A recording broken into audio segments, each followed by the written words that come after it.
दूसरी जानिब चेयरमैन पीपल्स पार्टी बिलावल भुट्टो ने कहा है पाकिस्तान चीन और अमेरिका में पुल का किरदार अदा कर सकता है। हम तकसीम की बजाय फासले कम करना चाहते हैं। भारत को चीन के मुकाबले में लाने से खित्ते में ताकत का तवाज़ुन बिगड़ेगा। भारत से तिजारत और मुज़ाकरात की बहाली में अमेरिका अहम किरदार अदा कर सकता है। वो म्यूनिख सिक्योरिटी कॉन्फ्रेंस पर जर्मन मीडिया को इंटरव्यू दे रहे थे। वज़ीर-ए-आज़म शहबाज शरीफ की ज़ेर सदारत वफाकी काबीना का इजलास आज होगा। इजलास में मुल्क की सियासी और माशी सूरत हाल पर गौर किया जाएगा। काबीना इजलास में ECC और काबीना कमेटीज़ के फैसलों की तौसीक़ भी की जाएगी। कौमी असम्बली का इजलास आज 11 बजे होगा। 27 निकाती एजेंडा जारी कर दिया गया है। सेनेट का इजलास 11:30 बजे होगा। 6 निकाती एजेंडा जारी किया गया है। यासिर मलिक हमारे साथ मौजूद हैं। यासिर, आज काबीना का इजलास है और कौमी असम्बली के इजलास के हवाले से भी अपडेट कीजिएगा। देखिए, वज़ीर-ए-आज़म शहबाज शरीफ की ज़ेर सदारत वफाकी काबीना का इजलास जो है वो आज होगा और वफाकी काबीना के इजलास में सियासी और मुआशी सूरत हाल के ऊपर तबादला ख्याल किया जाएगा। इसके साथ साथ वफाकी काबीना के अंदर जो राइट साइजिंग के तहत जो इदारे बंद किए गए हैं और उनसे कितने मुलाजमीन जो है उनको निकाला गया है और कितने मुलाजमीन जो है उनको दीगर जो इदारे हैं उनमें भेजा गया है, इसके ऊपर भी तबादला ख्याल किया जाएगा और एक तफसीली रिपोर्ट जो है वो आज वज़ीर-ए-आज़म शहबाज शरीफ को पेश की जाएगी। वफाकी के इजलास में ECC के फैसलों की तौसीक भी की जाएगी। वज़ीर-ए-आज़म की ज़ेर सदारत वफाकी काबीना का इजलास आज दोपहर 3 बजे होगा और वज़ीर-ए-आज़म हाउस में इस हवाले से तमाम तर इंतजामात जो हैं वो मुकम्मल भी कर लिए गए हैं। आज कौमी असम्बली की अगर बात की जाए तो कौमी असम्बली का इजलास आज होगा और 27 निकाती एजेंडा जो है वो आज के इजलास के हवाले से जारी कर दिया गया है। कौमी असम्बली के इजलास में आज मंगल का रोज़ है और प्राइवेट मेंबर डे के तौर आज कौमी असम्बली का इजलास होगा, जिसमें जो अरकान कौमी असम्बली हैं वो आज अपने निजी बिल जो हैं उनको पेश कर सकेंगे। एक तो आज प्राइवेट मेंबर डे में MQM पाकिस्तान कराची और हैदराबाद मोटरवे पर जो इजाफी टूल टैक्स है उसके हवाले से तवज्जो दिलाओ नोटिस जो है वो आज पेश करेगी और वापडा यूनिवर्सिटी इस्लामाबाद के क़याम के हवाले से जो अहकाम है उसके हुकाम जो है उसके वज़ा करने के हवाले से बिल जो है वो भी एजेंडे में शामिल किया गया है। और जो इस्लामाबाद की सरकारी यूनिवर्सिटियां हैं उनको जो यासिर, बहुत शुक्रिया आपका। मुस्तफ़ा आमिर कत्ल केस मुलज़िम अरमगान सिंध हाई कोर्ट में पेश। इंसदाद दहशतगर्दी अदालत की तरफ से जिस्मानी रिमांड न देने के खिलाफ दरख्वास्त पुलिस कस्टडी की दरख्वास्त के बुनियाद पर मुस्तरद की गई है। मजीद जानेंगे अब्दुल हसीब खान से। अब्दुल हसीब, आगाह कीजिएगा। जी बिल्कुल, सिंध हाई कोर्ट में बैक प्रोसिक्यूशन की जानिब से मुलज़िम अरमगान की जिस्मानी रिमांड ना देने के फैसले के खिलाफ अपील दायर की गई थी और आज अदालती हुक्म पर मुलज़िम अरमगान को सेंट्रल जेल कराची से सख्त सिक्योरिटी में सिंध हाई कोर्ट पेश किया गया। कमरा अदालत में उनको पेश किया गया। एडिशनल प्रोसिक्यूटर जनरल की जानिब से जो है वो FIR और रिमांड पेपर के मंदरजात जो है वो पढ़ के सुनाएगा। इसके साथ साथ जो है वो उन्होंने ये भी बताया कि 10 जनवरी को जब मुलज़िम को पहली मरतबा इंतसार दहशतगर्दी मुंतज़िम अदालत में पेश किया गया तो अदालत ने जिस्मानी रिमांड के बजाय मुलज़िम को जुडिशल रिमांड पे जेल भेज दिया और उसके अगले दिन 11 जनवरी को जब पुलिस ने दूसरे मुकदमे में रिमांड की सज़ा की तो उस पर मुंतज़िम अदालत की जानिब से GIT की तश्कील का हुक्म दिया गया। मुलज़िम अरगमान जो है वो भी अदालत में पेश हुआ। अदालत ने उनको रोस्टर पर तलब किया और अदालत ने उनसे पूछा कि क्या आप पर तशद्दुद किया है, जिस पर उन्होंने कहा कि उनके ऊपर तशद्दुद किया गया है। अदालत ने जो है वो पुलिस एहलकारों को यह हुक्म दिया कि वो मुलज़िम की शर्ट उतारें और दिखाएं, जिस पर मुलज़िम की शर्ट उतार के कमरा अदालत में उनके जिस्म का जो है मुआयना भी किया। एडिशनल प्रोसिक्यूटर जनरल जो थे उनका ये कहना था कि जो है वो मुलज़िम अरगमान पर तशद्दुद नहीं किया। इसके साथ साथ उनका ये भी कहना था कि जो है वो अदालत ने जो फैसला था मुंतज़िम अदालत का उसमें पहले जो है वो पुलिस कस्टडी लिखा था, जिसको बाद में वाइटो लगाकर जुडिशल कस्टडी किया गया। अदालत ने इस पर भी हैरानगी का इजहार किया। अदालत ने रजिस्ट्रार मुंतज़िम अदालत के रजिस्ट्रार को भी तलब किया था। तहम आज महकमा दाखिला के नुमाइंदे अदालत में पेश हुए थे। उन्होंने अदालत को बताया कि रजिस्ट्रार की पोस्ट जो है वो खाली है और आर्जी तौर पर ओहदा जिनके पास है वो इस वक्त बैरून मुल्क है। अदालत ने तमाम तर जो है वो दलाइल सुनने के बाद जो है वो आधे घंटे का वक्फा लिया है, जिसके बाद इम्कान है कि अदालत इस दरख्वास्त पर जो है फैसला दे। मुलज़िम अरगमान के वालिद भी जो है वो सिंध हाई कोर्ट पहुंचे थे और उन्होंने अपने बेटे से मुलाकात भी की। इसके साथ साथ मुलज़िम अरगमान को सख्त सिक्योरिटी में जो है वो बख्तरबंद गाड़ी में सिंध हाई कोर्ट लाया गया था और अब वक्फे के बाद जो है वो उम्मीद ये की जा रही है कि मुलज़िम अरगमान के जिस्मानी रिमांड से मुताल्लिक जो महकमा प्रोसिक्यूशन की दरख्वास्त है उस पर फैसला सुनाया जाएगा। जी ठीक है अब्दुल हसीब, बहुत शुक्रिया आपका। सुप्रीम कोर्ट में फौजी अदालतों के केस की समाअत। वकील सलमान अकरम राजा ने दलाइल देते हुए कहा है, आज 11 बजे तक अपने दलाइल मुकम्मल कर लूंगा। जस्टिस जमाल मंदोखेल ने कहा, आधे घंटे में दलाइल मुकम्मल करें तो ज्यादा अच्छा होगा। वकील ने कहा, जो कहना चाहता हूं वो कहने दें ताकि 11 तक दलाइल मुकम्मल कर लूं। सिविलियंस के बुनियादी हुकूक खत्म करके कोर्ट मार्शल नहीं किया जा सकता। जस्टिस अमीनुद्दीन खान की सरबराही में 7 रुकनी आईनी बेंच समाअत कर रहा है। हसीब मलिक हमारे साथ मौजूद हैं, इनसे तफसीलात जानते हैं। हसीब, हमें समाअत का अहवाल बताइएगा।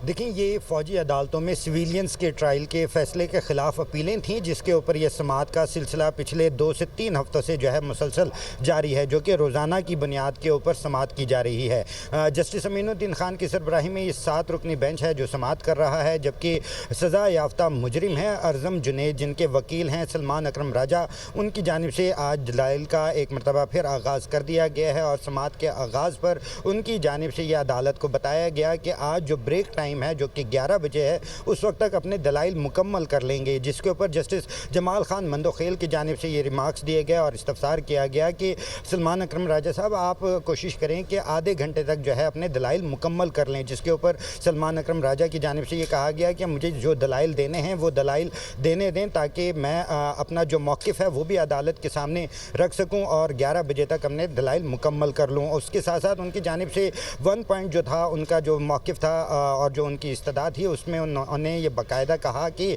सिविलियंस का जो है वो बुनियादी हकूक़ ख़त्म करके उनका जो है मिलिट्री ट्रायल नहीं हो सकता और उनका कोर्ट मार्शल नहीं हो सकता। इसके साथ साथ जो है इससे कबल जो है ख्वाजा हारिस, जो कि वज़ारत दिफ़ा को रिप्रेजेंट कर रहे थे, उनकी जानिब से दलाइल मुकम्मल कर लिए गए हैं, जबकि दरख्वास्त गुजार के जो वकील थे उनकी जानिब से ख्वाजा अहमद हुसैन की जानिब से भी दलाइल मुकम्मल कर लिए गए हैं। जबकि दीगर जो दरख्वास्त गुजारान हैं, आज सलमान अकरम राजा के दलाइल मुकम्मल होने के बाद उनकी जानिब से दलाइल का आगाज़ किया जाएगा।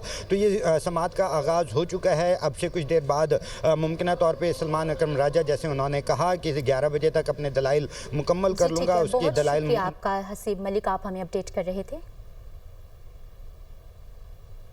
आगे बढ़ते हुए बात करेंगे, कराची में हैवी ट्रैफिक शहरियों की जान की दुश्मन बन गई है। जेल चौरंगी के करीब तेज रफ्तार वाटर टैंकर की टक्कर से गुलशन रशीद नामी शहरी जाँ बहक। हादसे के बाद मुश्तइल अफराद ने 5 वाटर टैंकरों को आग लगा दी। पुलिस ने ड्राइवर समेत 2 अफराद को हिरासत में ले लिया। वज़ीर दाखिला सिंध ज़ियाउल हसन लंजार का टैंकर नजर आतिश करने का नोटिस। पुलिस हुकाम से रिपोर्ट तलब कर ली। रवां साल ट्रैफिक हादसात के बायस 115 जाँ बहक जबकि 1570 अफराद जख्मी हो गए। अब कबराह राजा चले, मुस्तक मलिक इस वक्त करीब से खिताब कर रहे हैं। In corn, and all you needed to do was harvest corn and then pull out the human monoclonal antibodies, and we did that program. We failed, but it was fascinating to imagine that what happens in the human body can happen in corn, in the growth of corn. And it was a very small science problem that stayed unresolved in us trying to do that. Very interesting. The second thing that was very interesting across my career was when one of the very large companies tried to bring us in, a team of people, to work on a platform called Frailty. It was actually an anti-aging program. In fact, it was an anti-death program. To have a bold vision, a vision so bold, to say that we are going to work against age and ultimately death, was a crazy thing. And although we worked along anti-aging a little bit, but anti-death is far from now. But again, a very fascinating and bold vision. And finally, when I was working in one of the GCC countries just about 15 years ago. आगे बढ़ते हुए बात करें, गुज़िश्ता 4 साल के दौरान तेल की पैदावार में मुसलसल कमी। पैदावार योमिया 75,000 बैरल से कम होकर 70,000 बैरल पर आ गई है। ज़राए पेट्रोलियम डिवीजन के मुताबिक तेल और गैस की कंपनियां मुल्क छोड़ चुकी हैं। सख्त मुआशी हालात और सिक्योरिटी सूरत हाल बड़ी वजूहात हैं। गुज़िश्ता 4 साल के दौरान तेल की पैदावार में मुसलसल कमी। पैदावार योमिया 75,000 बैरल से कम होकर 70,000 बैरल पर आ गई है। ज़राए पेट्रोलियम डिवीजन के मुताबिक तेल और गैस की कंपनियां मुल्क छोड़ चुकी हैं। सख्त माशी हालात हैं, सिक्योरिटी सूरत हाल बड़ी वजूहात हैं। गुज़िश्ता 4 साल के दौरान तेल की पैदावार में मुसलसल कमी रिकॉर्ड की गई है। पैदावार योमिया 75,000 बैरल से कम होकर 70,000 बैरल पर आ गई है। ज़ीशान यूसुफज़ई हमारे साथ मौजूद हैं। ज़ीशान, गुज़िश्ता 4 साल के अंदर तेल की पैदावार में मुसलसल कमी देखी जा रही है, क्या वजूहात हैं? देखिए अली, जहाँ तक वजूहात की बात है तो ज़राए पेट्रोलियम डिवीज़न ने ये बताया है कि जितनी मल्टीनेशनल कंपनीज थी पाकिस्तान में वो जा चुकी है और जो यहाँ पर अभी काम भी कर रही है, जो तेल और गैस के ज़खायर तलाश कर रही है, वो भी इस चक्कर में है कि यहाँ से जाए। एक तो जो टफ़ इकनॉमिक कंडीशंस है वो वजह है, दूसरी जो अहम वजह है वो सिक्योरिटी सूरत हाल है, क्योंकि जिन इलाकों में ये तेल और गैस के ज़खायर तलाश जा रहे हैं तो वहाँ पर सिक्योरिटी की सूरत हाल नॉर्मल नहीं है और जो कंपनीज हैं उनको सिक्योरिटी कॉस्ट इतनी ज़्यादा पड़ती है कि वो उसको बेयर नहीं कर पाते। इसके साथ साथ ये भी बताया गया है, जो दस्तावेज़ात हमें मौसूल हुई है उसमें बताया गया है कि 75,000 बैरल योमिया पैदावार थी वो 70,000 पर आ गई और खैबर पुख्तूनख्वा जो सबसे ज़्यादा तेल पैदा करता है उसकी जो योमिया पैदावार है उसमें 4 सालों के दौरान 9,000 बैरल कमी आई है। और अगर मैं आपके साथ तफसीलात शेयर करूं तो माली साल 2021-22 के दौरान खैबर पुख्तूनख्वा की योमिया पैदावार जो थी वो 38,000 बैरल थी, जो कि कम होकर माली साल 2023-24 के दौरान 30,000 बैरल पर आई है। इस तरह पंजाब की जो तेल की पैदावार है उसमें भी कमी देखी गई है। 2021-20 में 15,000 योमिया तेल जो है वो पैदा करता था पंजाब, अब 11,000 और 828 बैरल योमिया पे आ गई। जो सिंध है उसमें थोड़ी सी बेहतरी है, लेकिन बाकी जो खैबर पुख्तूनख्वा है जिसने पूरे मुल्क को इफेक्ट किया है, क्योंकि खैबर पुख्तूनख्वा में सबसे ज़्यादा जो तेल और गैस के ज़खायर है स्पेशली तेल के, तो उसमें कमी आई है 9,000 बैरल। और उसकी वजूहात यही है क्योंकि जो ड्रिप है वो नहीं हो पा रही सिक्योरिटी सूरत हाल की वजह से और टफ इकोनॉमिक कंडीशंस की वजह से जो मल्टीनेशनल कंपनीज है वो बहुत शुक्रिया आपका। वफाकी वज़ीर दाखिला की शहीद लेफ्टिनेंट मोहम्मद हसन अशरफ की लाहौर में रिहाइशगाह आमद। शहीद लेफ्टिनेंट मोहम्मद हसन अशरफ की अहल खाने से मुलाकात की। मोहसिन नकवी ने शहीद लेफ्टिनेंट मोहम्मद हसन अशरफ के वालिद और भाई के बुलंद हौसले को सराहा। शहीद लेफ्टिनेंट मोहम्मद हसन अशरफ के साले सवाब के लिए फातिहा ख्वानी की, सोगवार ख़ानदान के सब्र जमील की दुआ की। मोहसिन नकवी ने कहा, शहीद लेफ्टिनेंट मोहम्मद हसन अशरफ ने ख्वारिज दहशतगर्दों के खिलाफ बहादुरी से लड़ते हुए वतन पर जान निशावर की। लेफ्टिनेंट मोहम्मद हसन अशरफ जैसे बहादुर सपूत कौम का फ़ख्र हैं। शहदाए वतन कौम का सरमाया इफ्तिखार हैं। हमारा ईमान है कि शहीद हमेशा ज़िंदा रहते हैं और शहीद लेफ्टिनेंट मोहम्मद हसन अशरफ हमेशा हमारे दिलों में ज़िंदा रहेंगे।